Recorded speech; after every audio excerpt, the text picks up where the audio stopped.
मेरे बेटे की शादी मैंने मुश्किल से की। वो एक लड़की से प्यार करता था, लेकिन मैं नहीं चाहती थी कि उसकी शादी उसी से। मैंने उसे बहुत समझाया और उसकी शादी गांव की एक सीधी साधी लड़की से करवा दी। लड़की का नाम सुधा है। मुझे पता था कि वो लड़की मेरे बेटे और इस घर के लिए बहुत अच्छी है, इसलिए मैंने उस लड़की शादी मेरे बेटे से करवा दी। सुधा हमारे घर में आई। लड़की घेरलू थी, बड़ों का सम्मान और घर का काम करती थी। अभी 10 ही शादी को हुए थे, लेकिन मुझे लगने लगा कि मैंने अपने बेटे की शादी इस लड़की से करवाकर अच्छा किया। मेरा बेटा राजीव भी खुश ही लग रहा था। लेकिन उस रात के बाद मेरी यह सोच बदल गई।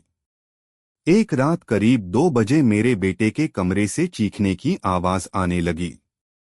यह चीखें मेरी बहू की थी। मैंने थोड़ी देर तक सुना, फिर वो चीखना बंद हो गया।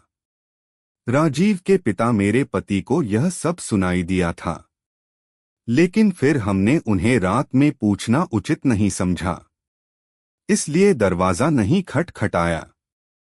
सुबह मेरी बेटी भी बोल रही थी कि मम्मी, रात को कौन चीख रहा था। मैंने उसकी बात काट दी, कहा कि कोई नहीं, शायद कोई बाहर से चीख रहा था। मेरी बहू का स्वभाव उस दिन से बदल गया।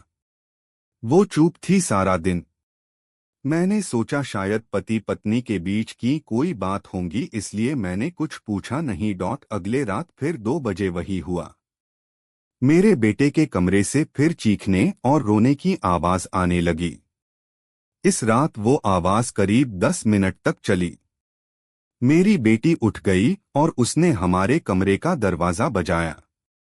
मैंने दरवाजा खोला, देखा तो वो बहुत डरी हुई थी। बोली, मम्मी यह क्या है?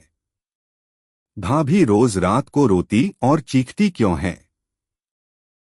क्या होता है? कमरे के अंदर चलो, अभी दरवाजा खुलवाते हैं। मैं दरवाजे के पास जाने लगी तो मेरे पति ने मुझे रोक लिया, कहा कि रुको, अभी बात मत करो, कल सुबह दोनों से बात करते हैं। उस रात को मेरा सोना मुश्किल हो गया था। सुबह मेरी बहू जल्दी उठकर घर के काम में लग गई। मैं सुबह अपने बेटे के कमरे में गई। उससे पूछा, क्या बात है, रात को बहू रोती क्यों है? उसका चेहरा पूरा उतरा हुआ था। बोला, कुछ नहीं। उसकी बातों से और आंखों से साफ दिखाई दे रहा था कि वो कुछ छिपा रहा है। उन्होंने भी उससे पूछा, लेकिन वो कुछ नहीं बोलकर घर से बाहर चला गया। मैंने मेरी बहू से पूछा। वो कुछ काम कर रही थी। उसको देखकर ही ऐसा